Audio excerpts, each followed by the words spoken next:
ପିଲାମାନେ good morning.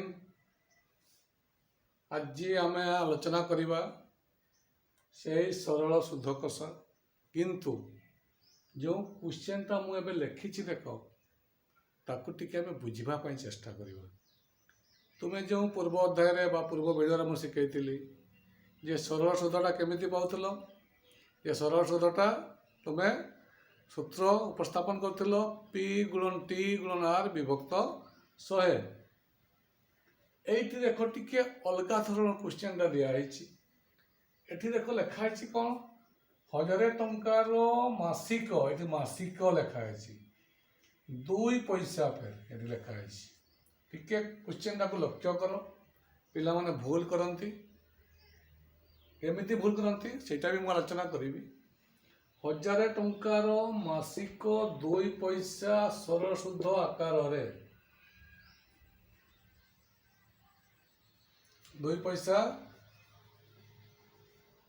শুদ্ধ হারে বা হারে 2 বর্ষ 6 মাসর সমূল শুদ্ধ কেতে? কোশ্চেনটা গোটে পড়িল 1000 টঙ্কার মাসিক 2 পয়সা হিসাবে শুদ্ধর হারটা হচ্ছে মাসিক 2 পয়সা। এইটি কোশ্চেনটা টিকে রয়েছে। কেতে বর্ষ সে বাহার করা পাই কହୁছি 2 বর্ষ 6 মাস বাহার করা পাই কହୁছি। এটি তাহলে এটি তুমি বর্তমান কহিব যে পি নেল এটি 1000, পি নেল 1000, এটি আর নেল 2 এবং টি নেল 2 বর্ষ 6 মাস এমতি লেখিল। পি নেল 1000, আর নেল 2, টি নেল 2 বর্ষ 6 মাস। এইটি যে মু লেখিলি পি আর টি, এটি মু ভুল লেখিলি, এইটি ভুল লেখিলি, এইটি মু ভুল লেখিলি। কাহিଁକି এটি দেখো মাসিক লেখা হয়েছে, দেখো এটি 2 পয়সা লেখা হয়েছে। এটি 2 নেলে এটি মাসিকর হিসাব হব, কিন্তু সে এটি আমাকে মাগিছি 2 বর্ষ 6 মাস। তেণু 2 বর্ষ 6 মাস যেহেতু মাগিছি, আমি তাকে কোন করিবা মাসিক জায়গায় বার্ষিকর আগে হিসাব করিবা। এটি মাসিক মানে 1 মাস র শুদ্ধ হচ্ছে 2 পয়সা কହୁଛି, পয়সা আকারে পুଣି ଦେଇଛି। দেখো ଟିକେ ବୁଝିବା ପାଇଁ ଚେଷ୍ଟା କର। তাহলে আমি বর্ষকর বাহার করিবা 12 মাসর। বর্ষক কেতে মাস? বর্ষক 12 মাসর সুধর হার কেতে হব? 2 গুণন 12 সমান 24 পয়সা। কেতে আসিলা? 12 মাসর সুধ আসি যাଉଛି কেতে? 2 পয়সা রাখে 12 মাসর হচ্ছে 24 পয়সা। 24 পয়সা। তাহলে 1 মাসর সুধ হচ্ছে 2 পয়সা, যেহেতু মাসিক লেখিছি এটি, এবং 12 মাসর সুধ হচ্ছে 24 পয়সা। কেতে পয়সা? 24 পয়সা। তাহলে এটি 24 পয়সাটাকে কণ করিবা, পুଣି তাকে টঙ্কার হিসাব করিবা। 24 বিভক্ত 100 করিদেবা। 24 বিভক্ত 100 বা 0.24 টঙ্কা লেখলে भी চলিব, কিংবা 24 বিভক্ত 100 আমি লেখিবা। তাহলে এইটি যে মু কহিলি এইটা ভুল থিলা। তাহলে এটি পুଣି পি ইকুয়াল টু আমি লেখিবা 1000, আর লেখিবা কেতে 0.24 টঙ্কা লেখিবা, এবং টিটা এটি পুଣି 2 বর্ষ 6 মাস যে লেখিছি 2 বর্ষ 6 মাস, 2 বর্ষ 6 মাস যে লেখিছি তাকে কোণ করিব তুমি? 2 বর্ষ 6 মাসটা হচ্ছে 6 বিভক্ত 12 করিদেব। 6 বিভক্ত 12 করে, কাহিଁକି এটাকে আমি বর্ষরে কনভার্ট করিবা। 6 বিভক্ত 12 করিদেবা এটি। তাহলে এটা 2 বর্ষ, এটি 6 বিভক্ত 12 কটিগলা 6 দুনে 12, 2 বর্ষ অধা, 2 পুনঃ বিভক্ত 2 বর্ষ আসিগলা। এটি দেখ ଯେତିକି ବି ମାସ ଦେଇଥିବ ସେ ମାସଟାକୁ ତୁମେ ବର୍ଷ କରିବ। ବର୍ଷ କଲେ କ'ଣ କରିବ? 12ରେ ହରଣ କରିଦେବ। ତେଣୁ ଏଠି ଯେହେତୁ 6 ମାସ ଦେଇଛି, 2 ବର୍ଷ 6 ମାସ, 2 ବର୍ଷ ତ ଠିକ୍ ଅଛି, 6 ମାସ ଯେଉଁ ଦେଇଛି 6କୁ 6 ବିଭକ୍ତ 12 କରିଦେବ। 6 ବିଭକ୍ତ 12କୁ କଟେଇ ଦେଲେ ହାଫ୍ ବର୍ଷ। ଏମିତି ତ ଜାଣିଛ 6 ମାସ ମାନେ ହେଉଛି ଅଧା ବର୍ଷ। ଅଧା ବର୍ଷକୁ 6 ମାସ, 6 ମାସ କାହିଁକି 12 ମାସରେ ଗୋଟେ ବର୍ଷ। ତାହେଲେ ଏଠି ଆସିଗଲା, ଦେଖ କେତେ ଆସିଗଲା ଆମର।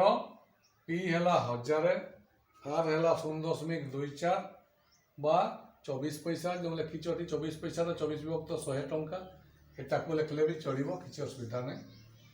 ଏବଂ ଟିଟା କେତେ ଆସିଲା? 2 ଅଧା ବର୍ଷ, ଏତିକି ଆସିଲା। ତାହେଲେ ବର୍ତ୍ତମାନ ମୁଁ କେତେ କେତେ ଆସିଲା ଦେଖ। ପି ଆସିଲା 1000, ଆର୍ ଆସିଲା ଏତିକି, ଏଟା ଆସିଲା ଏତିକି। ତାହେଲେ ସୂତ୍ର ପକେଇବା।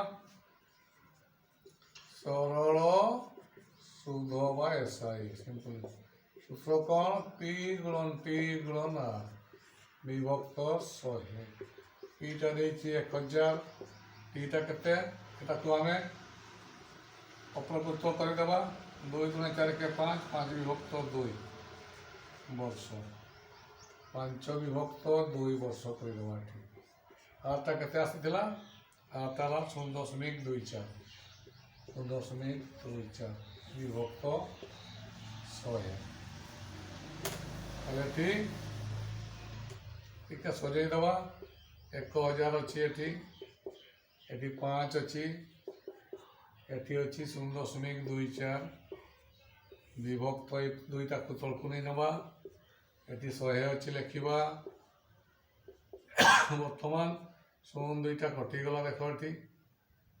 ତାହେଲେ 10 × 5 = 50 ଗୁଣନ 0.24 ବିଭକ୍ତ ଏଠି ରହିଲା 2। ଏଟାକୁ ପୁଣି କଟେଇ ଦିଅ, କେତେ ଆସିଲା? 25, 25 ଗୁଣନ 0.24 ହେଲା। ଯଦି ଆମେ 0.24 ପୁଣି ଯଦି ଆମେ ଭଗ୍ନ ସଂଖ୍ୟାରେ ଲେଖିଗଲା 24 ବିଭକ୍ତ 100 ଲେଖି ଦେଇପାରିବା। କାହିଁକି ଏଠି କଟେଇ ପାରିବା ଆମେ? 25 × 100, 25 × 100 424, 6। ତାହେଲେ ଏଠି ଆସିଗଲା କେତେ? 6 ଟଙ୍କା ଆସିଗଲା। କାହିଁକି ଆମେ ଟଙ୍କାରେ ପ୍ରକାଶ କରିଛୁ। ତାହେଲେ ମାସିକ 2 ପଇସା ଥିଲା, ଏଠି ଆସିଗଲା 6 ଟଙ୍କା। ତାହେଲେ ଏଠି ଆମର ସମୂଳ ସୁଧ କେତେ ଆସିବ? ସମୂଳ ସୁଧ ସମାନ ମୂଳଧନ ଯୁକ୍ତ ସୁଧ ବା ସରଳ ସୁଧ। ସରଳ ସୁଧ ମୂଳଧନ କେତେ ଥିଲା? 1000 ଟଙ୍କା ଥିଲା, ଯୁକ୍ତ 6 ଟଙ୍କା ଆସିଗଲା ଏଠି। ତାହେଲେ ଏଠି ହେଲା 1006 ଟଙ୍କା। ଉତ୍ତର ପାଇଗଲ 1006 ଟଙ୍କା। ତୁମେ ଯଦି ଏଠି 2 ନେଇଥାନ୍ତ ତାହେଲେ ଉତ୍ତରଟା ଅଲଗା ହେଇଥାନ୍ତା। ଦେଖ ବୁଝିହେଲା। ତାହେଲେ ମୁଁ ଗୋଟେ ଯେଉଁଟାକି କ୍ରିଟିକାଲ ଥିଲା, ପିଲାମାନେ ସାଧାରଣତଃ 6ଠ ଶ୍ରେଣୀ, 5ମ ଶ୍ରେଣୀର, 7ମ ଶ୍ରେଣୀର ଛୁଆମାନେ ବୁଝିପାରନ୍ତି ନାହିଁ। ସେମାନେ ଆର୍ ଜାଗାରେ 2 ଲେଖି ଦିଅନ୍ତି। ତେଣୁ ଏଠି ତୁମେ ଚିନ୍ତା କରିବ ଯେ ମାସିକ ଦେଇଛି ନା ବର୍ଷକ ଦେଇଛି। ଏଠି ଏଇଟା ମଧ୍ୟରେ ଟିକେ ଲକ୍ଷ୍ୟ କରିବ ତୁମେ, ମାସିକ ଆଉ ବାର୍ଷିକ। ଯଦି ଏଠି ମାସିକ ଦେଇଛି ତାକୁ ବାର୍ଷିକ କରିଦେବ। ଆଉ ଯଦି ଏଠି ଖାଲି 6 ମାସ ଥାନ୍ତା ତେବେ କିଛି ଅସୁବିଧା ହୁଅନ୍ତା ନାହିଁ, ଏହାକୁ କିଛି ପରିବର୍ତ୍ତନ କରିବା ପାଇଁ ପଡ଼ିଥାନ୍ତା ନାହିଁ। ତ ଏହା ମାସିକ ଅଛି ମାନେ ଏଠି ମାସିକ, ଏଠି ମାସିକ, ଏଠି ମାସିକକୁ ତୁମେ ରିଲେସନ୍ ତିଆରି କରିବ। ଏବଂ ଜାଣିଛ ବର୍ଷକୁ 12 ମାସ, ତେଣୁ 12ରେ ହରଣ କରିଦେବ। ଆଉ ଗୋଟେ 2ଟା ମୁଁ ଏକ୍ଜାମ୍ପଲ୍ ନେକ୍ସଟ ଭିଡ଼ିଓରେ ନେବି। ନିହାତି ବୁଝିପାରିଥିବ। ଯଦି ବୁଝିଲ ସବସ୍କ୍ରାଇବ୍ କରିବ, କମେଣ୍ଟ କରିବ, ଲାଇକ୍ କରିବ ଏବଂ ସେୟାର ମଧ୍ୟ କରିବ। ତାହେଲେ ନେକ୍ସଟ ଭିଡ଼ିଓରେ ମୁଁ ଆଲୋଚନା କରିବି। ପୁଣି ଆଉ ଗୋଟେ 2ଟା କ୍ୱେଶ୍ଚନ୍ ଏଇଭଳିଆ ମୁଁ ନେବି ଏବଂ ନେଇକି ତୁମକୁ ଆଲୋଚନା କରିବି। ଧନ୍ୟବାଦ।